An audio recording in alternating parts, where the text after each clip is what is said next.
Bonjour à tous, j'espère que vous allez bien. Aujourd'hui, on va parler de Taxi 5 réalisé par Franck Gastambide. Il est sorti aujourd'hui, je l'ai vu aujourd'hui. Et bah, c'était pas folichon. C'était pas folichon du tout en fait. Et en soi, ça m'étonne à moitié que ce soit pas folichon. Parce que Taxi, hormis le 1 ou le 2, je trouve que c'est des comédies qui sont complètement ratées et qui passent à côté de leur sujet. Et en même temps, j'avoue que j'ai bien aimé Pattaya de Franck Gastambide. Je trouve que Les Kaira est un nanar. Mais Pattaya, j'ai bien aimé. Je trouvais que c'était plutôt bien raconté. Il y avait des personnages assez atypiques, des situations qu'on ne voyait pas souvent dans le cinéma français de comédie, dans les comédies françaises, hein, c'est plus français. Et personnellement, j'avais trouvé ça rafraîchissant. Ça sortait pas du lot plus que ça, mais ça avait au moins le mérite de tenter des choses. Alors je me dis, Franck Gastambide qui reprend la saga Taxi, pourquoi pas? Allons voir ce que ça donne.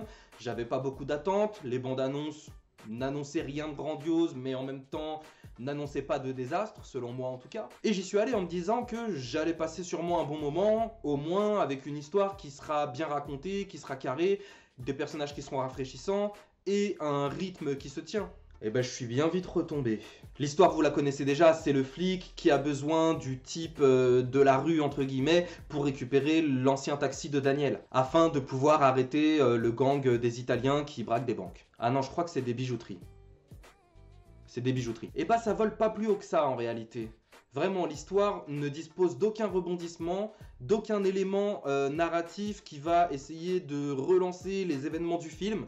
On n'a aucune surprise, on suit l'histoire du point A au point B sans réelle difficulté. Enfin, je veux dire, les personnages dans l'histoire ne rencontrent vraiment aucune difficulté. Ils sont là, ils font leur job et voilà. La seule difficulté qu'ils rencontrent, c'est un tram. Et dans ce film, j'ai l'impression que toutes les situations qu'on nous propose sont totalement gratuites, vu qu'elles ne sont pas incorporées dans l'histoire de manière logique. Enfin, je pense à la caca mobile, c'est pas un spoil, vous inquiétez pas, c'est pas un spoil. La caca mobile, à quoi elle sert dans le film? Son collègue, la personne de petite taille, qui s'est convertie au christianisme et qui se serait radicalisée, à quoi elle sert? À un moment, il y a une scène de carambolage, un gros carambolage comme on a pu en voir dans Taxi 2. Et quand on voit ce carambolage, on ne comprend pas. C'est illogique. Ce carambolage n'a vraiment aucune raison d'exister. Aucune. Puis le film est bourré de clins d'œil qui eux aussi sont gratuits. C'est normal qu'il y ait des clins d'œil. Si ça s'appelle Taxi 5, il faut forcément qu'on nous explique de manière logique pourquoi Emilien et Daniel ne sont pas dans le film. C'est logique, ça je suis d'accord. Mais on en met des couches et des couches de Emilien et Daniel. Enfin, surtout Daniel en fait. Emilien, on n'en parle qu'une seule fois. Mais Daniel, on en entend parler du début à la fin du film. Ah oui, et puis niveau personnage qui servait à rien aussi. La copine de Malik Bentala. À part faire un clin d'œil à Petra, on m'explique à quoi elle sert? Même au niveau de l'humour, le film n'arrive pas à proposer des choses intéressantes. Bah oui, forcément. Si on fait des blagues qui sont gratuites et qui n'ont aucun lien avec l'histoire, est-ce qu'au final elles sont drôles ces blagues? Non, j'avoue, il y a quand même un personnage qui est super drôle. C'est son collègue là, le taré, le psychopathe qui sort son arme et qui a envie de tuer tout le monde dès qu'on le regarde dans les yeux. Lui, j'avoue, il est très très bien interprété, il est très bien joué. Il m'a fait mourir de rire, même si les situations qu'on lui propose ne sont pas drôles au final. Lui, il joue tellement bien le taré à fond la caisse que ça en devient marrant. Mais bizarrement, ça marche pas sur le commissaire Gibert, hein. La mise en scène de ce film est fade, vraiment. Il y a aucun mouvement de caméra que j'ai trouvé intéressant, à part un seul au début, qui pendant la première course-poursuite, on a la caméra qui suit la voiture pendant un drift, je crois que ça s'appelle un drift. En tout cas, la caméra est en train de suivre la voiture sur le drift, et vraiment, je sais pas comment ils ont fait ça, mais c'est super. À part ça, c'est tellement fade. C'est du plan-plan, c'est des décors qu'on n'essaie pas de sublimer. Oui, il y a des plans de coupe qui sont sympas sur la ville de Marseille, mais ça a été fait par drone, et pas par Franck Gastambide. On a le sentiment quand même que le film a été un peu rushé.